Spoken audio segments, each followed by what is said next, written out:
Hello everyone, this is Joel from Kanen, and today we have a DeLonghi Primadonna S with us in the shop. And I came in for a few issues related to water circulation and flow.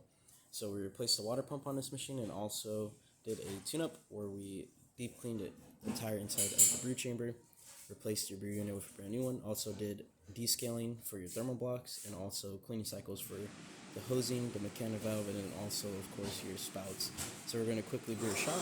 We're just going to do a single shot on this machine just to test it, make sure it's running properly. So right now it's grinding into that brew unit, and then the brew unit's going to move into brew position, where it's going to push itself against the mechanical valve, the tamp, and to start pushing water through your spouts.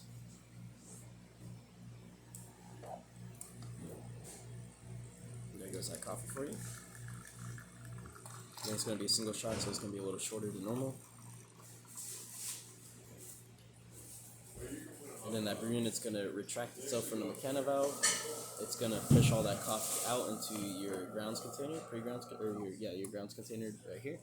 And you're ready to go again. So now we're going to quickly test the hot water function, which I believe you have to... Now we'll just go for it. Oh, actually, there it is. Hot water, as you can see, looking great. Turn that off, and then steaming function, we're going to wait for it to heat up, and we're going to test the steam. For these videos, we usually test every single operation of the machine, between steam, hot water, brewing, and if it also has some sort of automatic milk function, we do go around testing those, but you usually have to have the craft provided for something like that. As you can see, we're looking great, and that's about it for this video. If you like this repair or any of our other videos on our channel, leave a like, subscribe, hit the bell. Thanks for watching.